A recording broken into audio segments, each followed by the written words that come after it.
मुफ्ती Tariq Masood lectures. तभी मैंने कुत्तों के खिलाफ अभी कुछ दिन पहले बयान किया था, तो बहुत तकलीफ हुई थी उनको। आ रही है बात समझ में? मैंने बयान किया था कि कराची में कुत्ते बहुत ज्यादा हो गए हैं। केएमसी वालों को चाहिए कि जैसे पहले कुत्तों को मारा करते थे, अब भी क्या करें, मारे। नस्ल बहुत बढ़ गई है और ये हदीस से साबित है। सही है, मुस्लिम की हदीस है, मदीना में जब कुत्ते ज्यादा हो गए थे तो आप सल्लल्लाहु अलैहि वसल्लम ने कुत्तों को मारने का हुक्म दिया। जब उनकी नस्ल कंट्रोल में आ गई, एक लिमिट हो गई, यानी एक लिमिट पे आके रुक गई, तो फिर आप सल्लल्लाहु अलैहि वसल्लम ने मारने से मना कर दिया कि मजीद ना मारो, क्यों, नस्ल खत्म करना मकसद नहीं है, ज्यादा हो गए हैं, कंट्रोल करो इनको। तो यही हाल कराची में भी हो गया है। इतने कुत्ते पहले केएमसी वाले मार दिया करते थे, अब मारने पर एनजीओज ने पाबंदी लगाई है, जिसकी वजह से कुत्ते इतने ज्यादा हो गए हैं कि लोगों को भी काट रहे हैं, गाड़ियों के नीचे आके एक्सीडेंट का जरिया बन रहे हैं, बाइकों वाले उलट रहे हैं, मुर्गियां खा रहे हैं। मैंने बयान किया था कि एक साहब की 2 मुर्गियां कुत्ते खा गए, अगले दिन कुत्तों को पता चल गया मेरी भी 2 मुर्गियां खा गए। वो पता नहीं उन्होंने मेरा बयान सुन लिया होगा, अगले दिन हुआ ये वाकया। कुत्तों तक बात पहुंच गई हो गई ना, होगी। हमारी भी 2 मुर्गियां खा गए। अब हमारी मुर्गियां एंजॉय किया करती थी, रोड पे घूमा करती थी, उनका भी हक था ना। चल, अब हमने उनको बंद करना पड़ा कि यार कुत्ते खा रहे हैं, तो भाई लेकिन मुझे अफसोस इस पर हुआ था कि मैंने जब ये बयान किया था तो लोगों ने कुत्तों पे रहम के फजाइल की हदीसें बयान करके शेयर करना शुरू कर दी कि इस्लाम तो एक जानवरों पे रहम का हुक्म देता है, इस्लाम में तो ये हुक्म है कि कुत्तों को एक पानी पिला दिया था तो उसकी बख्शिश हो गई थी, इस्लाम में ये, इस्लाम में ये। और ये मौलवी को देखो जहालत फैला रहा है, कुत्तों को कत्ल करने का हुक्म दे रहा है। इसका मतलब आप जो कुत्ते को पानी पिलाते हो ना, ये इस्लाम की वजह से नहीं, बल्कि ये आपका मिजाज है। कुछ लोग रहमदिल होते हैं बाय नेचर, कुछ सख्त दिल होते हैं, वो इंसान को नहीं पिला रहे होते, और कुछ इतने रहमदिल होते हैं कि उन्होंने, यूट्यूब पे तो हर चीज़ है ना, जो बीमार बिल्ली महल्ले में मिलेगी उठा के अपने घर में लाके रख लेंगे, उसकी तीमारदारी करेंगे, उसकी मरहम पट्टी करेंगे, उसकी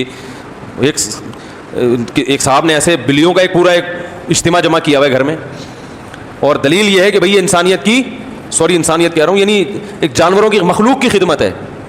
लिहाजा जो उन्हें कहीं बिल्ली बीमार या वो नज़र आए, कोई माजूर उठा के लाया, घर में मरहम पट्टी की, उसकी सेवा की, और माशाल्लाह बिल्ली जब अपने पाँव पे खड़ी हो गई, उसको घर से, जैसे बेटियों को रुखसत किया जाता है ना, इज्जत के साथ घर से रुखसत कर दी। ये मिजाज है।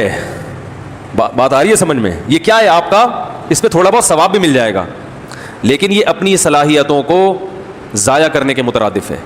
वजह उसकी ये है कि अल्लाह ने आपको इससे ज़्यादा की सलाहियत दी है, आप अपनी उन सलाहियतों को क्या कर रहे हैं, कम में ज़ाया कर रहे हैं। सवाब इसमें मिलेगा।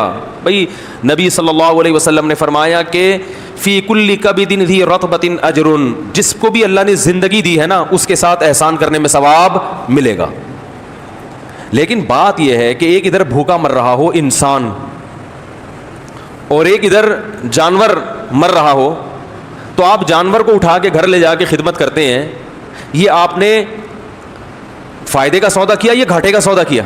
ये तो घाटे का सौदा किया कि आपको उससे ज़्यादा आप कर सकते थे। तो ठीक है, बिल्ली गाड़ी के नीचे ना आए, इसका ख्याल करना चाहिए। आ गई है तो ज़रा उसको साइड पे लगा दें। कभी इत्तेफाक से उसका इलाज भी कर लिया तो भी ठीक है, लेकिन बाकायदा इसको मुहिम बनाना है कि पूरी दुनिया में जहाँ जहाँ बिल्लियाँ बीमार हैं या कोई गाड़ी के नीचे आई हुई है, उनके लिए एक अलग हॉस्पिटल खोला जाए और उनकी हम खिदमत करें। तो मिजाज जो है ना, मिजाज, तो मैंने वो कुत्तों के बारे में बयान किया था, इतना सख्त उस पर रिएक्शन आया लिबरल्स की तरफ से कि बड़ी हैरानगी हुई कि इनकी मेंटल अप्रोच है क्या। इंसान मरे, यानी उन कुत्तों के काटने से जो इंसानों को नुकसान हो रहा है उसकी कोई वैल्यू नहीं है, कुत्ते पे तरस आ रहा है। तो यही बात है, देखो अल्लाह के, ये जो इस्लाम है ना, ये हमें क्या सिखाता है कि हम अल्लाह के गुलाम हैं। इस्लाम ने कुछ अहकाम हमें ऐसे भी दे दिए कि उन अहकाम में हमारी आजमाइश है कि ये मुझे अपना बंदा ये अपने आप को मेरा बंदा समझते हैं या नहीं समझते।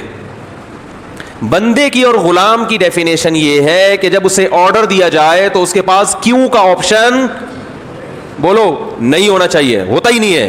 ये इम्तिहान है। بنی اسرائیل کو اللہ نے ہفتے کے دن مچھلی کے شکار سے منع کیا.